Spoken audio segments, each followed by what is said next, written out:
Magandang araw mga kamami. So kahapon nga itong aking video, kaya ito muna yung ating voice over ngayon. At dahil nga wala pa tayong upload, kaya kailangan na naman natin mag-voice over dito. O kailangan na naman natin i-practice yung sarili natin sa pag-voice over para masanay tayo.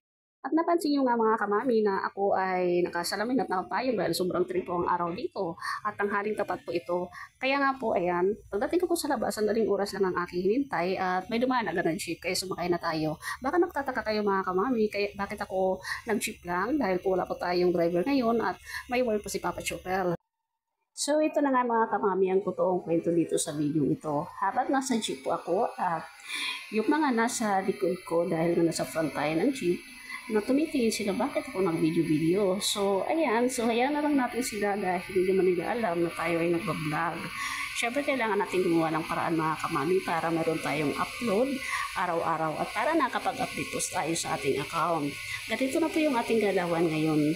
Simula nung turn on po tayo ng ating professional mode, gumagawa po tayo ng paraan para po makapag-upload. Kaya huwag kayong magtataka dyan mga kamami kung bakit pangit yung nakikita yung aking mukha sa inyong mga wall. So, ito na nga dahil kailangan po nating schedule ko po ngayon para po sa aking pupuntahan.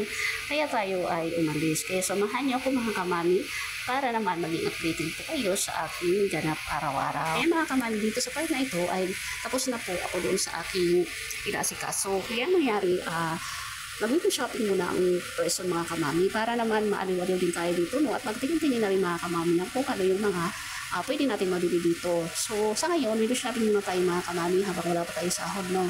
Kapag nakasahod tayo or nag-payout na tayo dito sa ating pag-vlog, pwede na po tayo makabili mga kamami. Ganun lang po yung ating gagawin. Kaya sipagan lang natin mga kamami dito sa ating pag-vlog at darating yung panahon na magbubunga dito yung pinaghirapan mo or pinagsikapan mo. Dahil hindi mo naman ito gagawin ulit mga kamami kung wala kang purpose. Kasi hindi ganun kadali gumawa ng content, hindi ganun kadali gumawa ng video at ng voice over lalo sa part ko. Mahirap po yung pag-voice over, pero i-work out natin dahil mayroon tayong gustong ma-meet dito sa pag-vlog dito. So, ito mga kamami, marami akong tinignan dito ng mga gamit gaya ng sopa, ayan. So, malay mo pag nakaikot tayo dito sa pag-vlog, maging tutas din yan ang ating pagko-content. Syempre, nagtingin-tingin din ako mga kamami ng ref ito kasi gusto ko talagang makabili din or hindi man totally makakuha tayo ng cash, at least makakuha tayo ng yung mga installment, ganyan mga kamami. So, ayun, napansin nyo naman dyan talaga ako. Chusero talaga tayo mga kamami for today's video dahil alam kong wala talaga akong pambili pero nagtingin-tingin ako dyan.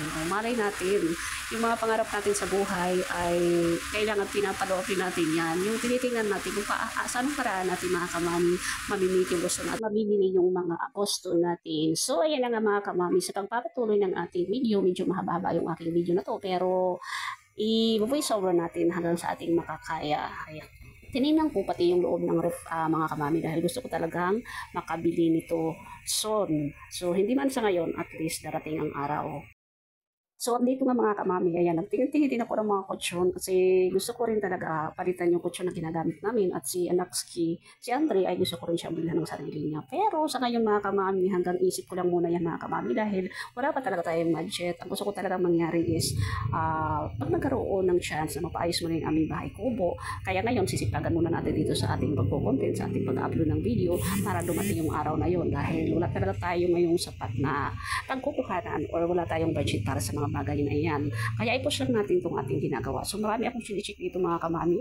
Hindi ko alam talagang naalim na yung aking mata. Tinignan ko pa yung price at yung ano pang mga gamit sa bahay. Actually mga gamit sa bahay, yung mga cabinet, yung mga ganun po mga kamami yung aking tinitingnan. At hindi naman po ito yung mga pang-personal lang talaga na gamit. Talagang sa loob ng bahay yung gusto kong tingnan, malaman yung mga prices pa nila. Ganon ang ginagawa ko mga kamami pag nag-window shopping ba ako. Ang unang tinitingnan ko yung price, kung kaya ba ng bulsa or makukuha ko ba yan balang araw. Ganon mga kamami. May tumitingin-tingin din talaga kung bakit ako nag-video dito sa part na ito. So enjoy the moment mga content creator. Enjoy ko na lang talaga yung ginagawa ko dahil solo lang ako. So sa pagpapatuloy ng aking video dito mga kamami, ako ay uuwi na.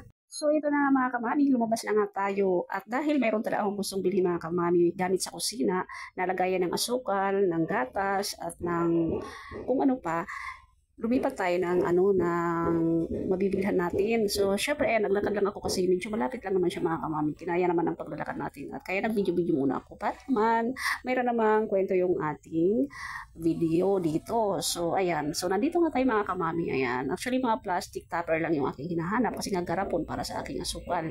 At syempre, alam niyo naman kapag pumasok tayo sa isang pamilihan ay magtingin-tingin talaga tayo ng ibang mga gamit, no?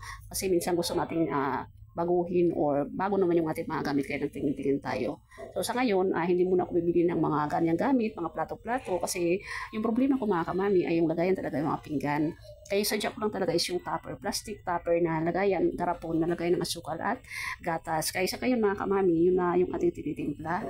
Kaya kailangan meron akong lagayan. Meron akong lagayan dito na isang seat siya, tatlo yung lagayan niya. Kaso nga lang mga kamami ay pinapasok siya ng langgam. So ngayon, magta-try tayong bumili dito mga kamami kung makakabili tayo ng hindi papasokin ng langgam. At ang target natin mga kamami dito ay color green. So ayun, mag-color green tayo ngayon. Kaya nakita nyo, yung aking tinitingnan dito ay mga color green. Lahat ng gamit color green. Sana all. Ano ba tayo? Mag-collection tayo ng mga color green na gamit. So dito naman sa part na ito mga kamami ay binaba ko na talaga yung aking camera para naman ako'y makapamili ba. Dahil nag-check talaga ako kung alin yung tupper na maganda o garapon na maganda na hindi papasukin ng langgam. Ay, napansin niyo yung aking hawak mga kamami. Yung ganda oh. Pero hindi talaga siya totally na may takip naman siya pero hindi close. Kaya tingin-tingin lang muna ako sa mga ganyan. Oo, nag-check talaga ako ng tupper. So, nagtagal talaga ako mga kamami dito sa pagtitingin ba kung ano yung bibilhin ko.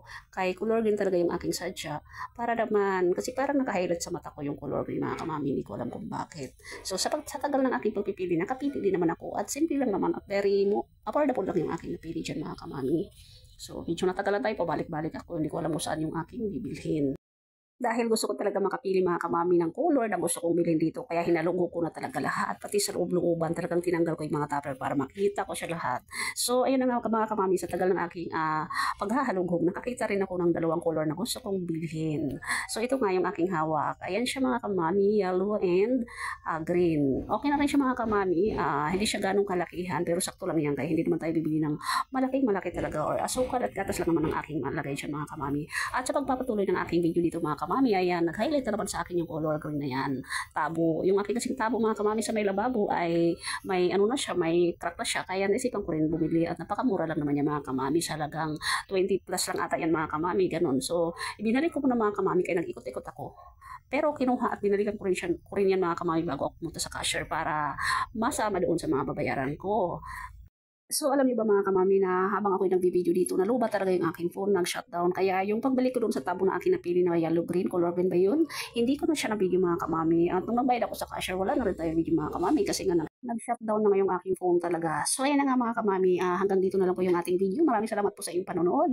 See you for the next video. Paalam mga kamami!